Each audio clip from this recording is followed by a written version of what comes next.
रस से भरी लीला का आस्वादन कराते हैं, जिसे सुनकर आपका हृदय भी भक्ति रस से भर जाएगा। ये कथा एक ऐसे भक्त की है जो रहते तो है जगन्नाथपुरी धाम में, लेकिन भगवान जगन्नाथ के साथ उनका आदान प्रदान एक मित्र के रूप में है, जिनके साथ कई बार भगवान जगन्नाथ एक बालक के रूप में खेलने भी आते हैं और कभी कभी उनकी सेवा करने के लिए भी आते हैं। जी हाँ, हम बात कर रहे हैं भगवान जगन्नाथ के परम भक्त रघुदास की। रघुदास अत्यंत सरल और बालक के समान स्वभाव वाले भक्त थे। वे पुरी में सिंह द्वार के पास रहते थे। उनकी भक्ति और जगन्नाथ जी के साथ उनके साक्ष्य भाव के आदान प्रदान के विषय में सभी लोग जानते थे। सभी लोग उन्हें आदर और सम्मान देते थे, लेकिन रघुदास को इनसे कोई फर्क नहीं पड़ता। उनके लिए तो उनकी दुनिया बस उनके जगन्नाथ जी तक ही सीमित थी। अब आप तो जानते ही हैं कि जय गौर से कृष्ण से जगन्नाथ। अब जब तीनों एक ही हैं, तो तीनों की प्रवृत्तियां भी तो एक जैसी ही होगी ना। तो बस एक दिन ऐसा ही हुआ। एक बार रात के समय जगन्नाथ जी रघुदास के पास आते हैं और कहते हैं, रघु, चलो आज हम राजा के बगीचे से कटहल चुराते हैं और फिर हम दोनों उसका आस्वादन करेंगे। जगन्नाथ जी की बात सुनकर रघु ने कहा, लेकिन आपको कटहल चुराना क्यों है? अगर आपको कटहल खाना है तो मैं आपके लिए एक बहुत ही अच्छा कटहल का फल ले आता हूँ। लेकिन ये बात सुनकर जगन्नाथ जी ने कहा, अरे नहीं, इस प्रकार तो प्रतिदिन मुझे सारी चीजें मिलती रहती है। मुझे किसी और चीज की कोई आवश्यकता नहीं। वास्तव में मेरे पास सब कुछ है। मैया यशोदा मुझे इतने प्रेम से इतना सारा माखन खिलाती है, लेकिन फिर भी मैं दूसरों के घर में माखन चुराने जाता हूँ। पता है क्यों? क्योंकि चुरा के खाने में जो आनंद आता है ना, आहा, ऐसा आनंद आसानी से मिलने वाली चीजों में नहीं मिलता। और इसीलिए मैं चाहता हूँ कि आज मैं तुम्हें भी इस आनंद की अनुभूति करवाऊं। रघुदास ने कहा, अरे नहीं, मुझे ऐसी कोई अनुभूति नहीं करनी। यदि राजा को इस बात का पता चल जाएगा तो वो आपको तो कुछ नहीं कहेंगे, लेकिन मेरा क्या होगा, ये सोचा आपने? इस प्रकार रघुदास के मना करने के बाद भी जगन्नाथ जी बार बार उसे कटहल चुराने के लिए कहते रहे। आखिरकार अब बेचारे रघुदास क्या करते?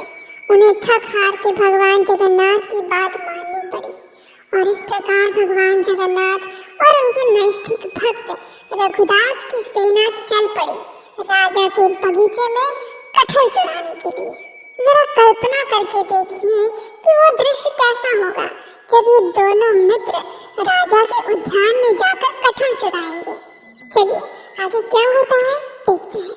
अब बगीचे में तो पहुंच गए और आप तो जानते ही हैं, हमारे जगन्नाथ जी यानी पक्के खिलाड़ी कहीं से भी कोई अवसर नहीं चूकते।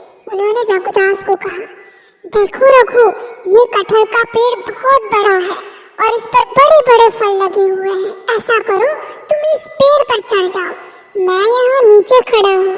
तुम ऊपर से कोई अच्छा वाला फल तोड़ लो और उसको नीचे फेंक देना और नीचे से मैं उसे पकड़ लूंगा।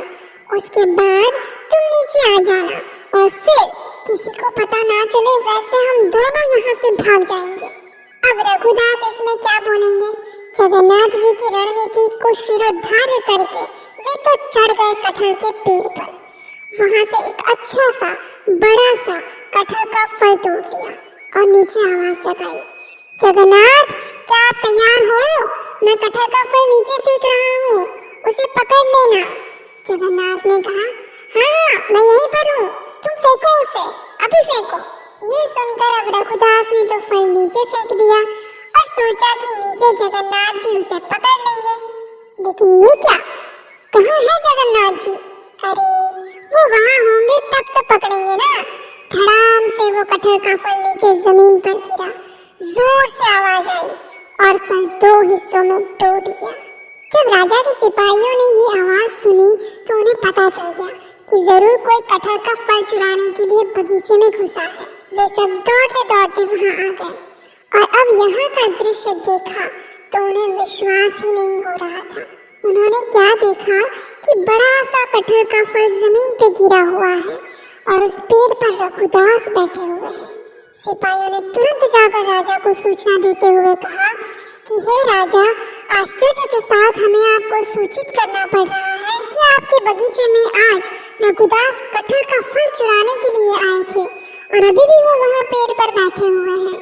ये सुनकर राजा को भी आश्चर्य हुआ कि रघुदास कटहल चुराने के लिए कैसे आ सकते हैं, और ये सोचते हुए राजा तुरंत वहाँ पहुँच गए।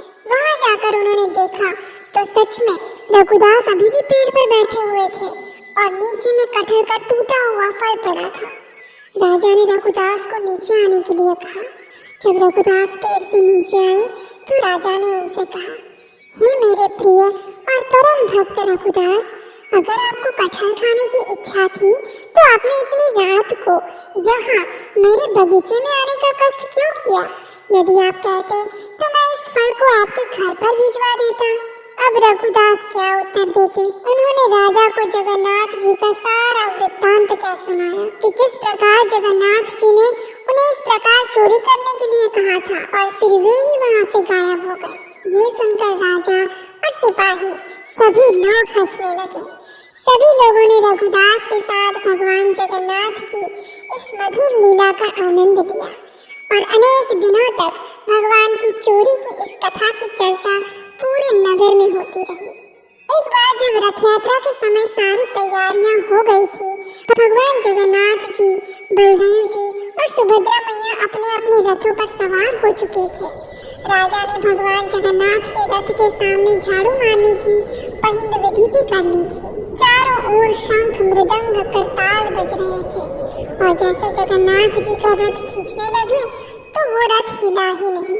अनेक बलशाली लोगों को लगाया गया और यहाँ तक कि रथ को खींचने के लिए अनेक हाथी को भी बुलाया गया, लेकिन जगन्नाथ जी का रथ 1 इंच भी नहीं हिला। अंत में राजा ने रघुदास को बुलाया। रघुदास ने रथ पर जाकर भगवान जगन्नाथ जी के कानों में जाकर कुछ कहा और उसके बाद तुरंत रथ चल पड़ा। रघुदास भगवान जगन्नाथ जी के अत्यंत प्रिय भक्त थे, जिनके पास भगवान अनेक बार अपने प्रेम का प्रत्यक्ष आदान प्रदान करने आते रहते थे। ऐसे भक्तों की कथा का श्रवण भी हमें भक्ति मार्ग में अग्रसर करता है। इसलिए भगवान और उनके भक्तों की ऐसी ही रस में डूबी हुई कथाओं का आस्वादन करने हेतु इस चैनल को सब्सक्राइब कीजिए, जिससे कि भगवान की कथाओं की ये अमृत धारा निरंतर आपको मिलती रहे। हरे कृष्ण।